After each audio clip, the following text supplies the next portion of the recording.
Hey, if you've ever done any of your own fabric dyeing, you've probably used these, but if not, you've got to. These are fantastic, and today's tutorial is all about sewing science. That's right, I'm going to walk you through some of the basics of Retayne and Synthrapol to help stop the bleed.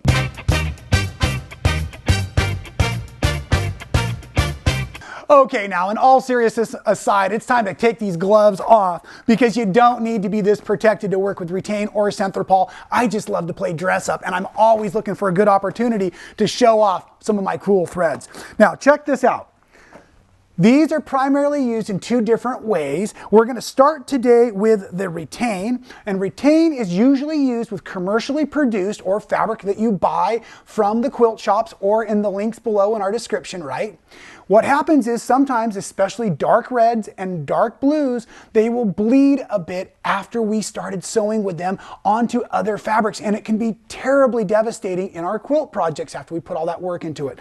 So the first thing we need to do is we need to learn how to test our fabrics to see if they will even bleed. Now I'm using batiks today because batiks are also very unstable because of the way they're produced. And now here's a funny side note. Of course, you know I spend months and months in my studio in California preparing for these tutorials, and the first round of fabric I couldn't get any of it to bleed because even with batiks, the fantastic vendors out there are producing fabulous fabric, and so it was really hard to prepare today's tutorial because I couldn't get any of the fabric to misbehave.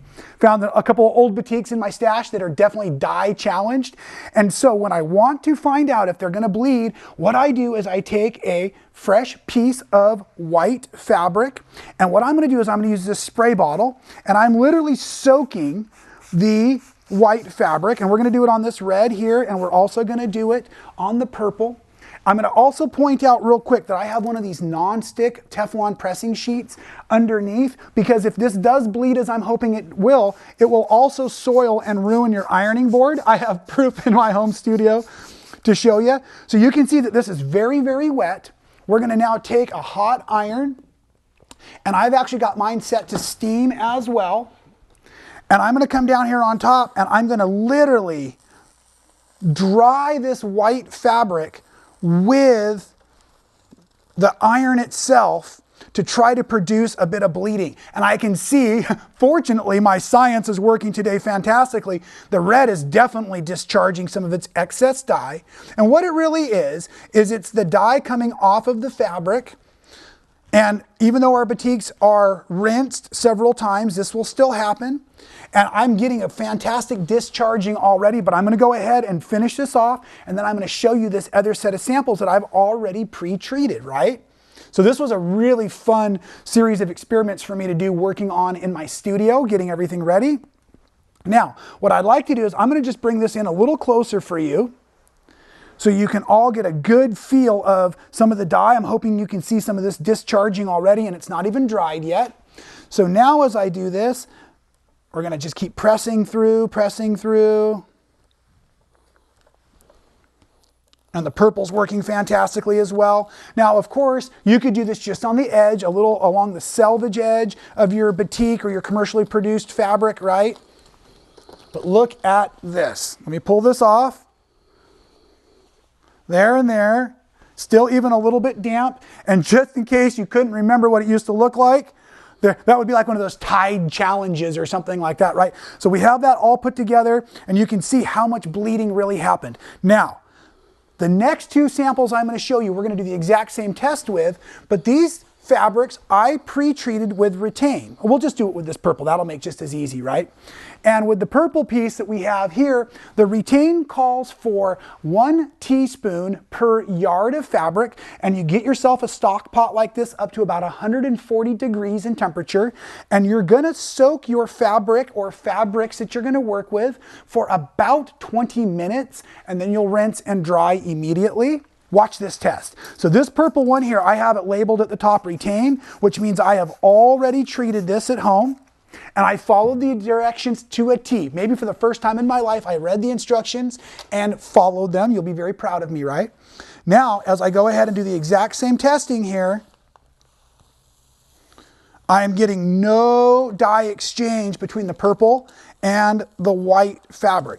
So again, if you're a pre-washer, with your fabrics. You come home from the quilt shop and you toss your stash right in the washing machine. Well, then you can simply just add a teaspoon of the Retayne per yard of fabric, and you already know how much you've got going into the wash. You can do it all at once, and it just stabilizes everything.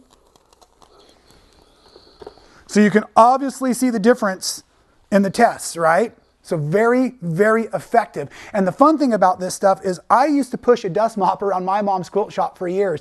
And literally for over 20 plus years, I've seen these things sitting on a shelf, but I'd never dyed fabric much. So I never really played with them to find out how they worked. And I am so thrilled to have this tutorial for all of us today. Now, what are the differences, however, between Retayne and Synthrapol? Retayne stops the bleed. So you do it in advance. You do it before you have any problems. But what happens if you're watching this tutorial and it's already too late and you already had fabric that bled onto another color? Well, what you can do for that is that's when Synthrapol comes into play. Synthrapol is used to actually pull out excess dye and get it off of the fabric. So it could do a little lightening of some of your colored fabrics. These two samples right here, I've already done. And I'm going to show you here in the pot in a second, and I'm hoping it will work for our camera time. But these ones, as you can see, I've labeled them Synthrapol. I stitched this to this purple batik. This went into the pot, and at that point, it looked just like that piece of white fabric. And when it came out, and I rinsed it and dried it, this is the final example right there. So we're going to use, now for Synthrapol, it's a teaspoon of the Synthrapol per 1 gallon of water, not 1 yard of fabric. The cap is about a teaspoon, and I'm going to drop that in there. My water for this, it says very hot water. The other instructions were 140 degrees. Let's check. I'm using a candy thermometer to test here, and I am well over 140, but I'm not boiling, just kind of smiling. We used to call that in the restaurant business. And so then what I can do, we're going to take our purple and we're going to take our red fabrics that we have, and this is going to go in the pot. Now, I should stir this around, and or it says to wash. So you might need something to help agitate it better. So maybe some of these fantastic kitchen tools we have laying around like this, we could put them in here and we can wash. And I'm going to look at my watch, and I'm going to do this for 5 minutes. I'm going to move it around and agitate it for 5 minutes. And then we'll come back and show you what's happened. Okay, time's up. Here it's been our 5 minutes in the hot bath with the Synthrapol, and I'm just pulling these out real quick, and you can actually already see that was, I believe, the purple one, how much of the dye has already been pulled back out of it. And of course, my water is starting to look a bit like grape juice anyways. So now these need to be taken to a sink, rinsed out with cool water, and then dried. I'll be right back with that. Okay, so now I have my rinsed fabrics here coming out of the Synthrapol, and I'm going to hit them with the iron to dry them. Of course, you could put this in your dryer at home. That's what I did with my other samples.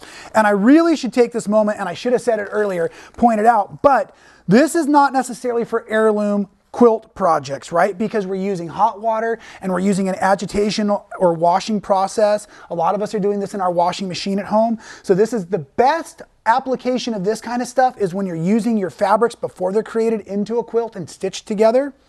As a matter of fact, this piece here I labeled that I had tried to splotch, or I took a very wet rag, dipped it in the Synthrapol in the hot water, and I tried to clean an edge as if I was working on grandmother's heirloom quilt, and it really didn't allow, it needed some agitation, so it didn't pull the dyes back off like I would like. So what I'm really trying to say as I'm ironing this stuff dry to show you is you want to make sure that you're thinking ahead if at all possible, and if you are trying to pull bled fabric out or bled dyes out of other fabrics, if it's an heirloom, I really recommend strongly you do not. I don't want to be the one getting in trouble telling you to use hot water and a washing machine on an 80-year-old quilt. So that's today's disclaimer at Man Sewing. Now, check this out. I've got this all but dry, right? And you can see, you saw one that went in looking just about like this, and here it is coming out. Now, if I look really closely, I can see the faintest amount of the pink on there, but it certainly wasn't as bad as when I started. So this is a fantastic way to help control some of the run or some of the bleeding of the dyes, especially if you're doing your own kind of tie dyeing and that thing. So if you were tie dyeing and you were doing the rinse, that would be the great time to go ahead and put the Synthrapol right in your rinse bath, because it's going to help secure and hold everything together. Now, there are some fantastic home remedies also out there, such as using salt or vinegar. I've done a little bit of research on both, and unfortunately I never found any true recipe or true information that said it worked fantastic, and that's why I was dying, pun intended, today to share with you the benefits and the blessings behind Retayne and Synthrapol. I hope I've got you all charged so that your colors aren't discharging next time here on Man Sewing.